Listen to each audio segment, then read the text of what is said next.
세상, 꿈꾸는 세상.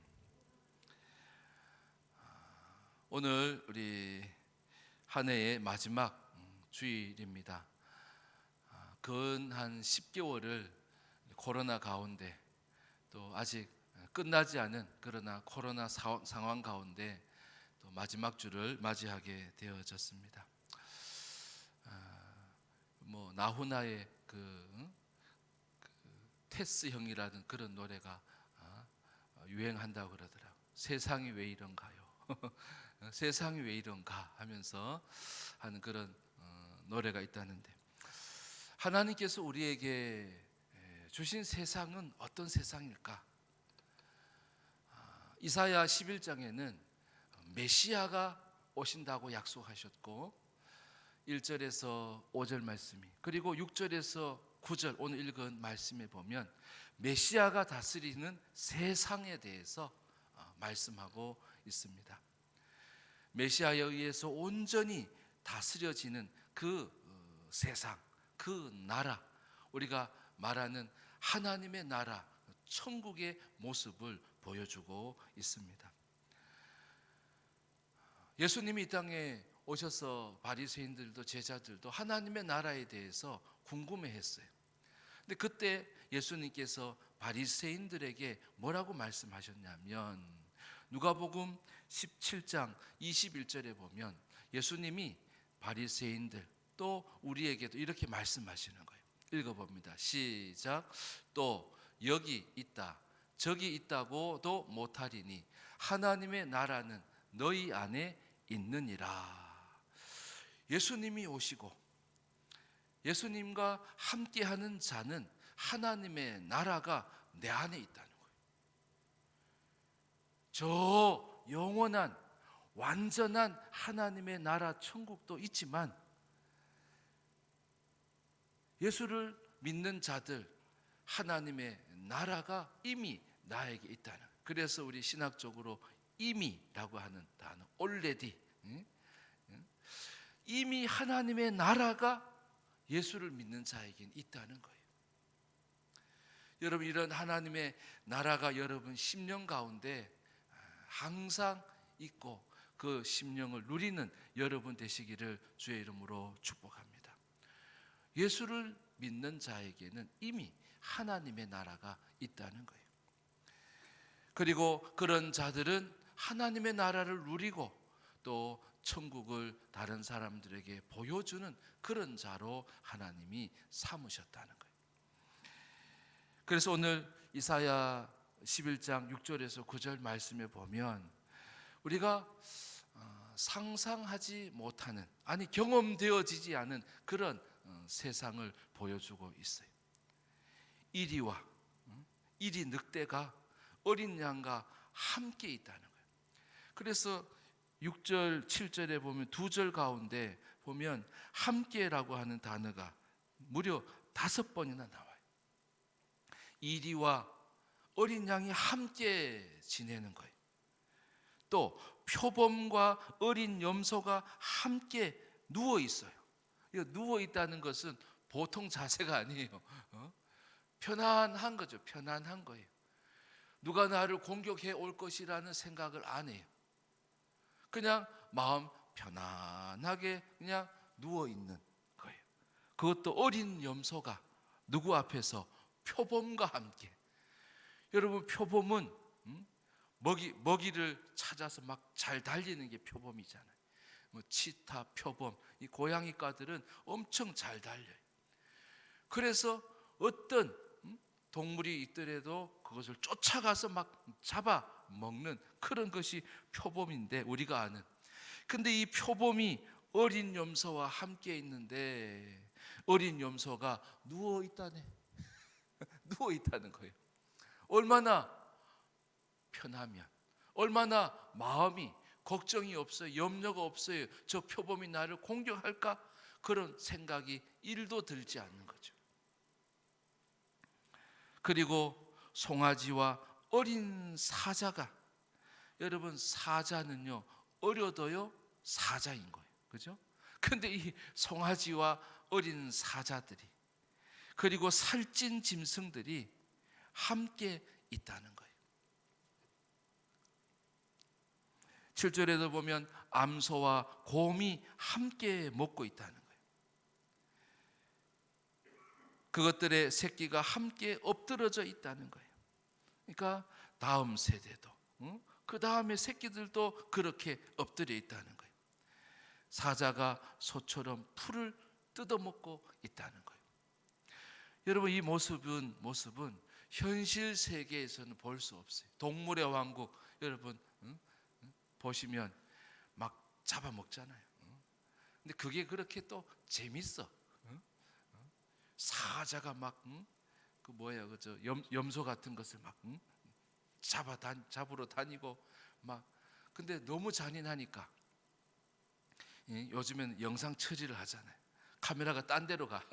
잡아먹을 때는 카메라가 딴 데로 가요. 막 피를 쏟고 살점을 막 뜯어먹고 하는 그런 모습이 우리가 아는 모습인데, 근데 하나님께서 메시아가 오시고 메시아에 의해서 온전한 세상, 우리가 꿈꾸는 그 세상의 모습은 어떤 모습이냐면 함께 사는 거예요. 함께 살아가는 거예요. 그러니까 어린 양을 보면서도, 어린 염소들을 보면서도, 송아지를 보면서도 사자들이, 곰이, 표범들이, 이리와 늑대가, 이리가 내 먹잇감으로 생각하지 않는 거예요. 내 몸처럼 생각하는 거예요. 뜯어 먹어야 될 먹잇감으로 생각하지 않는 거예요. 먹이 사실이 존재하지 않아요. 누구는 누구를 먹고, 누구는 누구를 먹고, 누구는 누구에게 뜯기고, 누구는 누구에게 뜯기고, 누구는 누구에게 위협을 당하고, 늘 쫓기고 도망다니고 숨어 다녀야 되고 늘 눈치를 살펴야 되는 그러한 모습이 없다는 거예요. 여러분, 하나님의 나라를 이미 내게 주셨는데 나는 그런 세상을 사는가? 우리는 그런 모습을 사는가? 저는 이 모습을 보면서 어떤 생각이 드냐면, 하나님께서 이 땅 가운데에서 만들어주신 에덴을 생각나게 하더라고요. 그래서 꿈꾸던 세상, 그러나 하나님께서 우리에게 주신 세상, 그리고 우리가 꿈꾸고 만들어 가야 할 세상은 어떤 세상일까? 그것은 따라합니다. 에덴에서 살기. 따라합시다. 에덴에서 살기. Living at Eden. 에덴에서 사는 거예요. 에덴 동산에서 우리가 사는 모습, 이 땅에서 하나님께서 보여주신 에덴 동산을 그리면서 그 속에 내가 들어가는 거예요. 그것이 바로 하나님 나라를 사는 자가 되어질 수 있다는 거예요. 그리고 하나님의 나라를 만드는 자는 바로 에덴에서 사는 사람이에요. 에덴에서 사는 사람들은 함께 사는 법을 아는 거예요. 에덴에서 사는 사람들은 옆에 있는 동물들과 옆에 있는 사람을 뭘로 생각해요? 내 몸처럼 생각하는 거예요. 내 먹잇감으로 생각하지 않는 거예요. 내 배를 채우기 위해서 내가 먹어야 될 대상으로 생각하지 않아요. 내가 내 이익을 위해서 옆에 있는 지체를 내가 먹어야 되겠다, 살점을 뜯어야 되겠다, 이렇게 생각, 잔인하다, 그죠? 생각을 하지 않는 거예요. 에덴에서 사는 사람, 오늘도 에덴 가운데서 사는 사람들은 동물들과 함께 사는 거예요. 사람들과 함께 사는 거예요. 힘이 있다고 해서 힘으로 옆에 있는 사람을 내 배를 채우기 위한 도구로 생각하지 않는다는 거예요.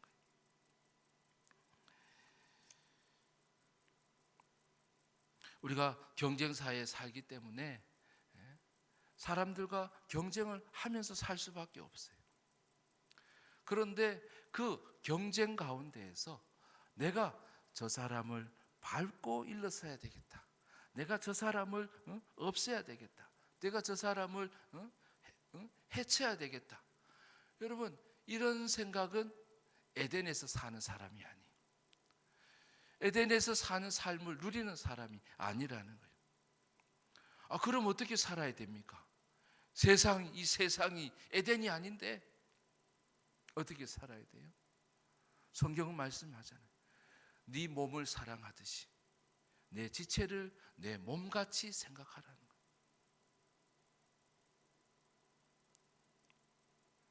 여러분, 이것이 오늘 에덴으로 살아가는 에덴 동산에서 사는 자의 모습이란, 도와주려고 하고, 일을 잘하면 일을 더 잘하도록 격려해주고, 또 열심히 살려고 하면 열심히 사는 거예요. 내가 뭐 보태줄 게 없나 생각해가지고 도와주고 말이죠. 아니면 같이 팔을 걷어붙여가지고 합력해가지고 선을 함께 이루어 나가는 것. 여러분, 우리에 있는 지체들은 다 내가 사랑해야 될 대상, 내가 도와줘야 될 대상이, 내 이익을 위해서 해쳐야 될 대상이 아니라는 거예요. 그러니까 함께 눕는 거예요. 함께 풀을 뜯어 먹으면서 옆에 있는 지체를 다른 수단이나 자기의 목적으로 삼지 않는 거예요. 목표로 삼지 않는 거예요. 먹이 사슬로 삼지 않는다는 거예요. 여기 보면은 아이에게 이끌리며 그랬는데 6절, 7절, 8절 오늘 세 절인데 다시 한번 읽어봅시다. 시작. 그때에 이리가 어린 양과 함께 살며 표범이 어린 염소와 함께 누우며 송아지와 어린 사자와 살찐 짐승이 함께 있어 어린 아이에게 끌리며 암소와 곰이 함께 먹으며 그것들의 새끼가 함께 엎드리며 사자가 소처럼 풀을 먹을 것이며 8절 젖먹는 아이가 독사의 구멍에서 장난하며 젖된 어린 아이가 독사의 굴에 손을 넣을 것이라 그랬어요. 그러니까 독사도 보면 이름이 독사지 독이 없어. 독사도 누가 오면은 공격을 하잖아요. 딱 대부분 공격을 하는데 자기를 지키려고 공격하지도 않고 먹잇감으로 생각하고 공격도 하지 않는다는 거예요. 근데 여기 보면 6절에 보면 재미있는, 그래서 이 신학자들이 이걸 많이 해석을 많이 해요. 6절 뒤에 보면 어린 아이에게 끌리며라고 말씀해요. 에덴에서 산다는 것은 어떤 것이냐면 하나님의 섭리 가운데서 사는 거예요.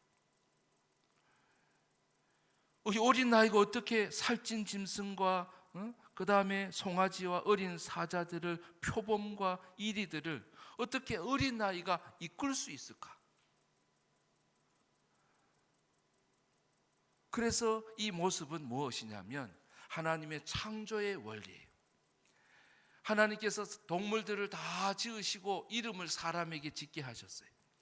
그리고 동물들을 사람에게 다스리라 하셨어요. 그 모습이에요. 그 모습. 어린 아이인데도 불구하고 여기서 등장하는 사람은 어린 아이밖에 없어요. 그러니까 천국에도 보면 어린 아이들의 것이라 그러잖아요. 그래서 여기도 보면 어린 아이가 등장하는데 어린 아이가 이 꿈꾸는 세상 속에서는 어떤 역할을 하냐면 짐승들을 이끄는 역할을 해요. 그 모습을 보여주고 있다는 거죠. 그러니까 이 에덴에서 산다는 것은 뭐냐면 하나님의 섭리와 질서 가운데 자기를 둔다는 거죠. 짐승들이 사람의 코치를 받는 거예요. 그러니까 영적인 권위는 바로 사람에게 있었어요. 그 사람에게 권위를 주어서 너는 동물을 다스리라고 주님 말씀하셨는데 그 섭리대로 어린 나이가 동물을 이끄는 모습이라는 거예요. 우리가 섭리를 무시하면 안 돼요.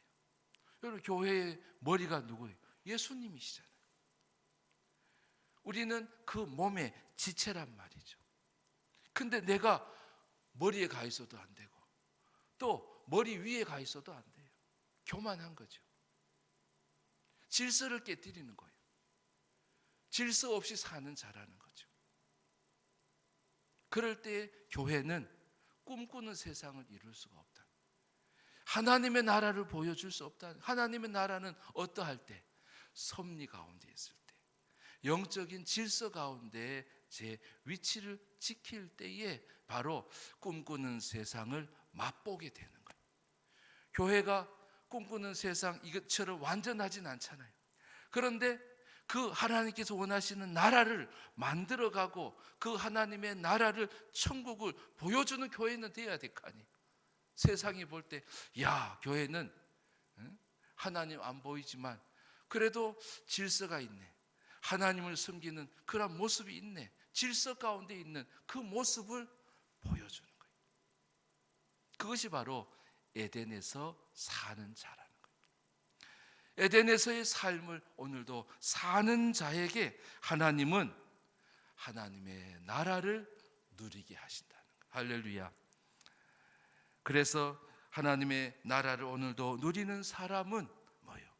지체들을 내 몸과 같이 생각하고, 그리고 함께 살아가는 것이 익숙하고 자연스러운 거예요. 그것이 편안한 거예요. 그리고 내가 있어야 할 위치, 그 섭리 가운데 주신 하나님의 질서 가운데 있을 때 이것이 뒤바뀌면요, 혼란이 오는 거죠. 아버지의 건의를 무시하면 뭐예요? 그 가정은 잘 될 수가 없어요. 교회에서도 마찬가지죠.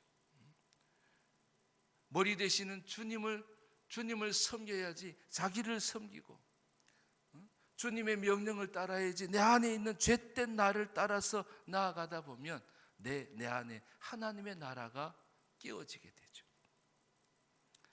그래서 하나님의 나라를 오늘도 맛보는 사람들은 에덴의 모습을 꿈꾸고, 또 에덴의 모습 속에서 자기가 에덴으로 들어가서 사는 자라는 거예요.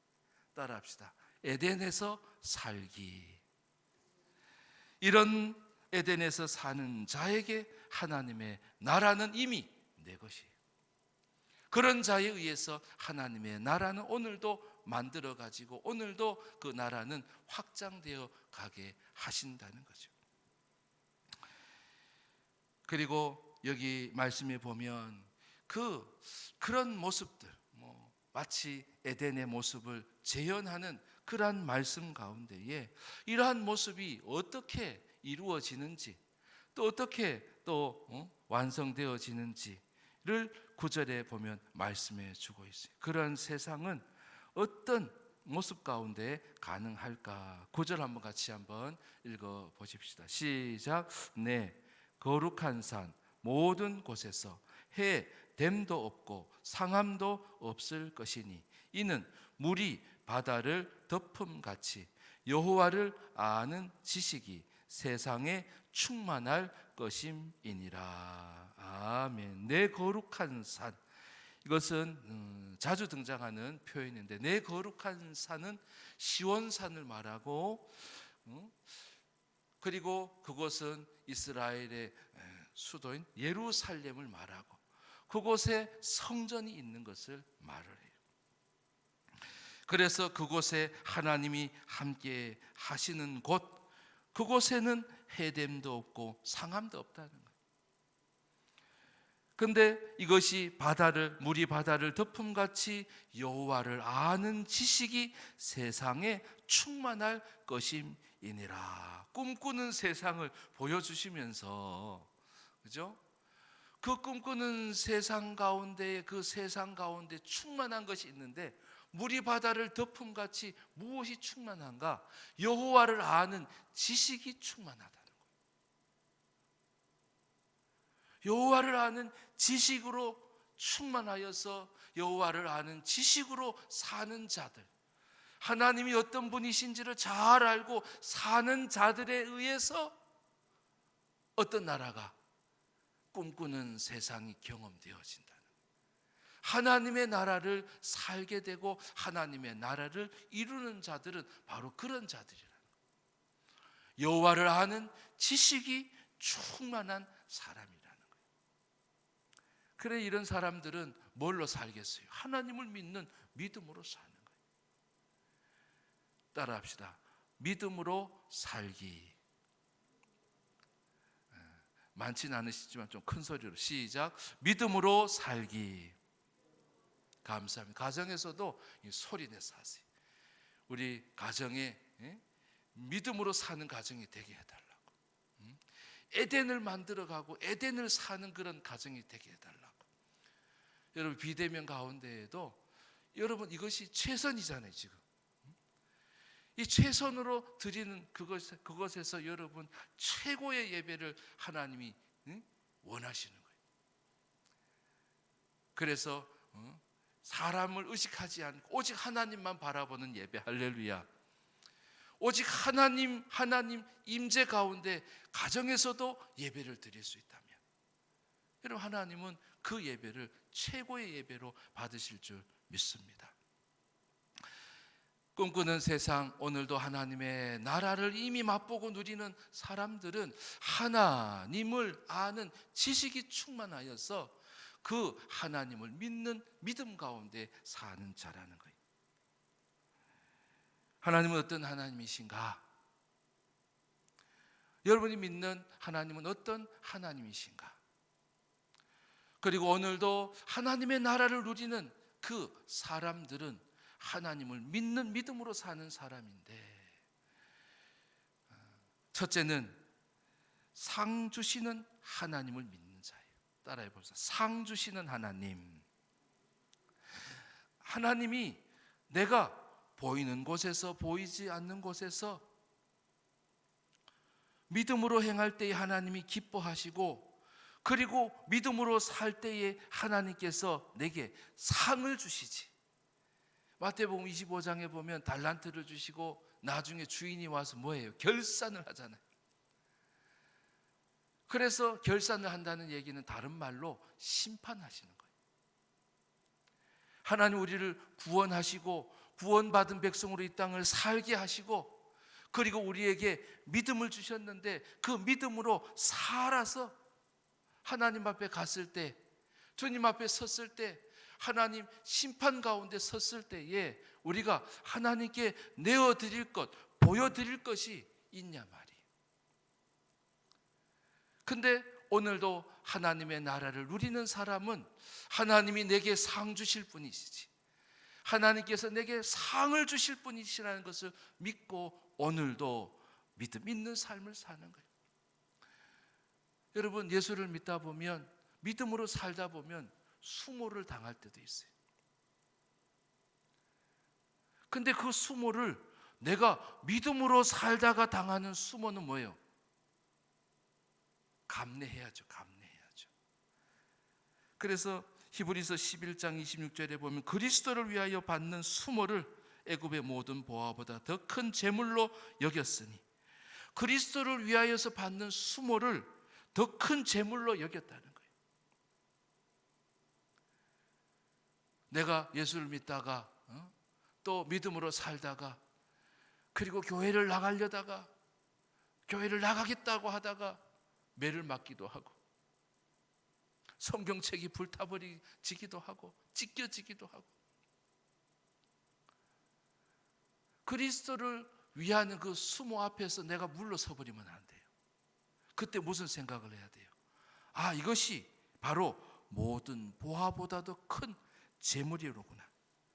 이것이 나에게 상을 주시겠구나라고 하는 믿음을 가지라는 거예요. 그래서 하나님은 나에게 상을 주신다는 믿음을 가져. 어려움이 왔을 때 아우 어려워, 돌아서지 말라는 거예요. 주춤거리지 말라는 거예요. 아, 이거 힘들고 어렵고 분위기가 이래, 내가 봉사도 하지 말아야지. 그때 봉사하는 것이 뭐예요? 내 재물이 된다는 거예요. 내 상급이 된다는 거예요. 내 상이 되어진다는 거예요. 히브리서 11장 6절에도 이런 말씀이 있습니다. 같이 한번 읽어봅니다. 시작. 믿음이 없이는 하나님을 기쁘시게 하지 못하나니 하나님께 나아가는 자는 반드시 그가 계신 것과 또한 그가 자기를 찾는 자들에게 상 주시는 이심을 믿어야 할지니라. 아멘. 나도 십자가를 졌다. 예수님이 나도 죽음의 십자가를 졌다. 여러분, 우리는 다른 길을 가는 게 아니에요. 주님이 가신 길을 가는 거예요. 근데 감사한 것은 주님이 가신 길을 믿음으로 가는데 거기에 주님은 우리에게 상을 주신다는 거예요. 그래서 언제 내가 상을 받을 수 있느냐? 고난이 있을 때, 시련이 있을 때, 그때에 내가 믿음으로 그것을 잘 이겨내 나아갈 때, 그때 주님이 나와 함께 하시는 거예요. 그리고 그 끝에, 그 끝날에 주님은 나를 위해서 상을 예비해 놓으신다는 거예요. 그래서 믿음으로 산다는 것은 어떤 하나님을 믿느냐? 하나님은 나를 위해서 상을 주시는 하나님이시라는 것을 믿는 거예요. 오늘 마지막 주인데 1년을 돌아볼 때 내가 주님 앞에 상을 기대할 만한 삶인가? 그렇잖아요. 내가 개근을 했으면 개근상을 받잖아요. 저는 아주 초등학교, 중학교, 고등학교 다 개근을 했어요. 근데 마지막 때 졸업식 때 보면 적어도 개근상은 받을 수 있겠어. 우등상은 받을 수 있겠다. 그런 생각이 드는 거죠. 우리 신앙생활도 똑같아요. 내가 믿음으로 살았으면 하나님께서 내게 상 주심을 기대해도 돼요. 그리고 하나님은 반드시 상을 주신다는 거예요. 특별히 어려움이 있을 때, 그때도 믿음으로 주님만 바라보고 할렐루야. 주님께서 상을 주시려고 그래 라고 하는 그 믿음으로 어려움들을 뚫고 나갈 때 얼마나 하나님께서 좋은 상을 예비해 놓으셨겠냐 말이에요. 그리고 하나님을 아는 지식 가운데에는 어떤 것이 있느냐? 하나님께서 나는 새 사람이 되게 하신 하나님. 따라합시다. 새 사람이 되게 하신 하나님. 예수님이 십자가에서 죽으실 때 내 옛사람을 십자가에 다 못 박아 버려 죽이셨어요. 근데 1년을 한번 돌아봐 보세요. 내가 십자가에서 죽이신 그 옛사람이 살아가지고 그 옛사람을 내가 살려서 그 옛사람을 따라서 내가 살진 않았는지. 이전에도 아이고 야 그때 내가 잘못했지 라고 했던 그 잘못을 오늘도 또 하고 있지는 않는지. 그래서 믿음으로 산다는 것은 새 사람으로 사는 거예요. 하나님이 나에게 옛사람을 십자가에 못 박으셨지, 나는 이제 새 사람이 되었지. 할렐루야. 그 새 사람으로 사는 거예요. 새 사람으로.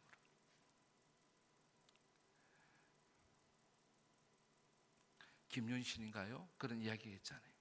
자기가 타고 있는 말, 그 말이 어디로 가요? 기생집으로 가는 거예요. 기생집으로 가더라니까요. 그래서 자기 얼마나 부끄럽겠어요. 말은 그냥 가던 대로 가는 거예요. 가던 대로 가는 거예요.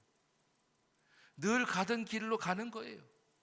그 모습을 보면서 그 말을 탄 사람이 얼마나 남이 부끄럽겠어요. 여러분, 그런 옛사람도 주님께서 십자가에 완전히 못 박아 죽이셨다는 것을 믿으시면 아멘. 맞아요. 이제는 내가 옛사람으로 살지 말라는 거예요. 새 사람으로 살 때에 꿈꾸던 세상을 맛보게 되어진다는 거예요. 하나님께서 이미 주신 그 하나님의 나라를 내가 살게 되어지고 내가 다른 사람에게 천국을 보여주는 그런 증인이 되게 하신다는 거예요. 에베소서 4장 22절에서 24절 말씀 우리 같이 한번 읽어봅시다. 시작. 너희는 유혹의 욕심을 따라 썩어져가는 구습을 따르는 옛사람을 벗어버리고 오직 너희의 심령이 새롭게 되어 하나님을 따라 의와 진리의 거룩함으로 지으심을 받은 새 사람을 입으라. 옛사람의 옷을 벗어버리라는. 여러분 새 옷을 샀는데 옛 옷을 옆에다 두고 한 번씩 입어보고 그럽니까? 요즘 분리수거 하잖아요. 갖다 버려야죠. 갖다 버려야죠. 새 옷을 입고 더 새로운 옷을 입으려고, 더 새로운 옷을 입으려고 그렇게 해야지. 자꾸 옛날 옛것 이 방식대로. 근데 유혹이 있죠. 욕심의 유혹이 있어요. 그러니까 옆에 있는 지체를 먹는 거예요. 잡아먹는 거예요. 에베소 4장 22절에 그러잖아요. 너희의 육심을 따랐어. 내가 배고프니까 먹어야지. 응? 송아지를 먹어야지. 어린 양을 잡아먹어요. 어린 양은요 말도 안 해요. 그 몽골에 가서 선교사님들이 그러잖아요. 어린 양을 잡아 죽이는데도 어린 양은 말도 안 한대. 소리도 안 지른대. 근데 그 어린 양을 먹는 거예요. 욕심을 따라. 내 안에 죄된 나를 따라서 내 몸인데도 내 분신인데도 그 몸을 뜯어먹는 거예요. 피를 흘리게 하는 거예요.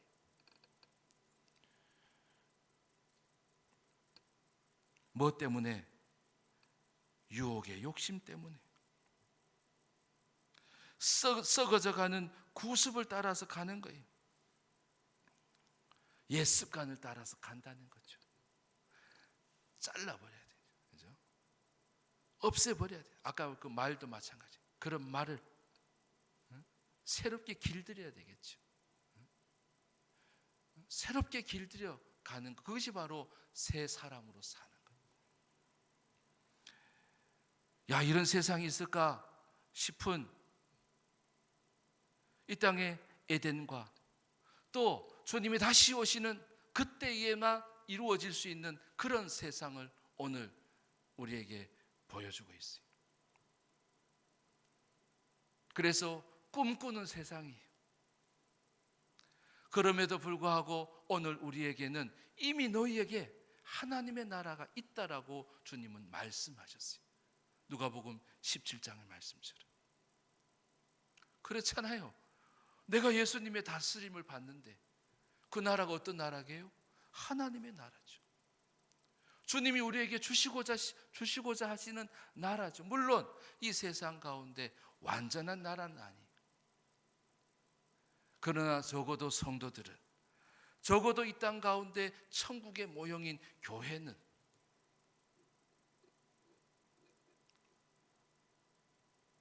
어떤 성도가 되어야 되는가? 그리고 어떤 성도들이 하나님의 나라를, 이미 주어진 하나님의 나라를 알고 누리는 자인가? 하나님 오늘 우리에게 두 가지로 말씀하십니다.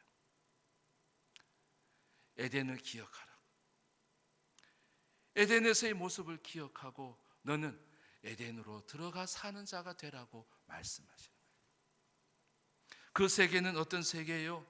함께 더불어서 사는 세계라는 거예요.